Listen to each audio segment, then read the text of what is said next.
ഭൂമിയിൽ എത്ര വൻകരകളുണ്ടെന്ന ഒരു ചോദ്യം ഉണ്ടായാൽ എന്തായിരിക്കും ഉത്തരം?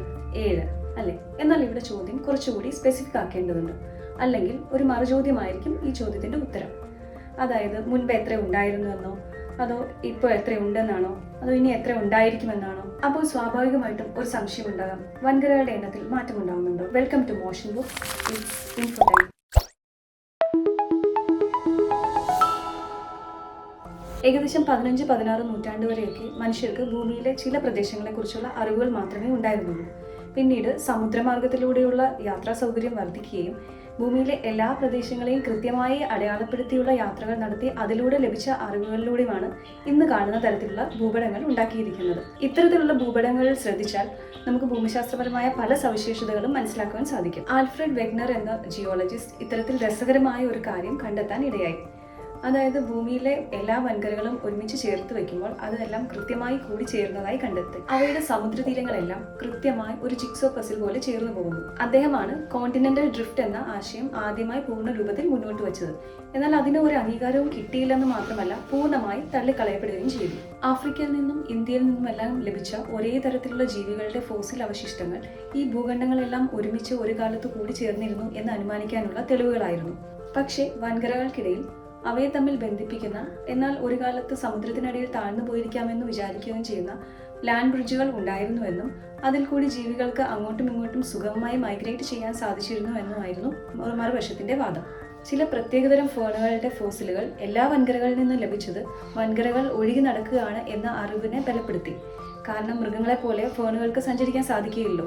മാത്രമല്ല, ഒരേ തരത്തിലുള്ള റോക്ക് സ്ട്രക്ചറുകൾ വൻകരകളുടെ എല്ലാം അതിരുകളിൽ നിരന്നു വരുന്നതും മറ്റൊരു തെളിവാണ്. 1929 ആർതർ ഹോംസ് ആണ് എന്തുകൊണ്ടാണ് ഇത്തരത്തിലുള്ള മൂവ്മെന്റുകൾ ഉണ്ടാകുന്നതെന്ന് ആദ്യമായി വിശദീകരിച്ചത്.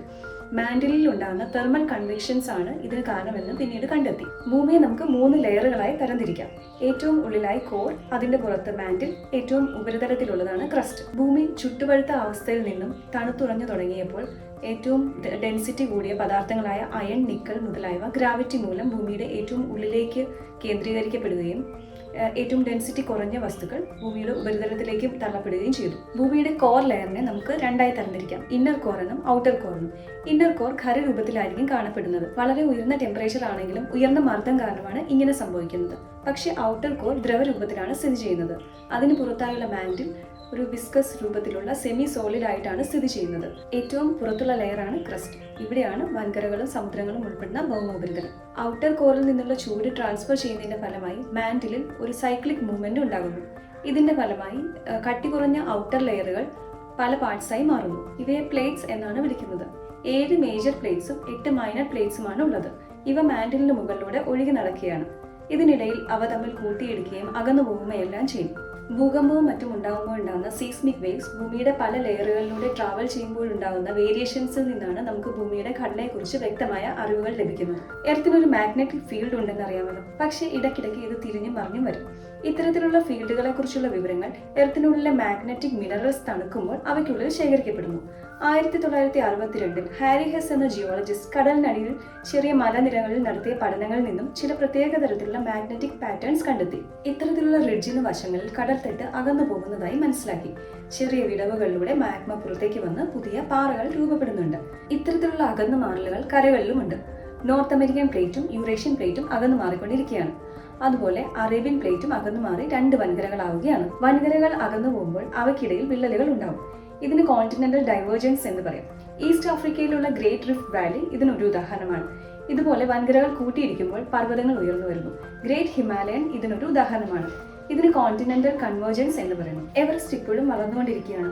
ഇതൊരു വർഷം ഏകദേശം 4 മില്ലിമീറ്ററോളം വരും. പ്ലേറ്റുകൾ തമ്മിൽ കൂടിച്ചേരുന്ന ഭാഗത്താണ് ഭൂകമ്പങ്ങളും അഗ്നിപർവ്വതങ്ങളും കൂടുതലായി കാണപ്പെടുന്നത്. ഒരു കാലത്ത് ഒന്നു മാത്രമായിരുന്ന വൻകര പിന്നീട് ഒരു ഫോഴ്സ് മൂലം പലതാവുകയും തമ്മിൽ അടുക്കുകയും അകലുമൊക്കെ ചെയ്യുന്നുണ്ട്. അതുകൊണ്ട് ഭൂമിയുടെ ചരിത്രത്തിൽ വൻകരകളുടെ എണ്ണം പലതായിരിക്കും.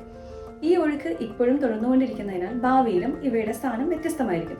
ഇനി ഭാവിയിൽ പലതായി കിടക്കുന്ന ഈ വൻകരകളെല്ലാം ചേർന്ന് ഒരു വൻകരയായി മാറിയാലുള്ള അവസ്ഥ എന്തായിരിക്കുമെന്ന് ഒന്ന് ചിന്തിച്ചു നോക്കൂ.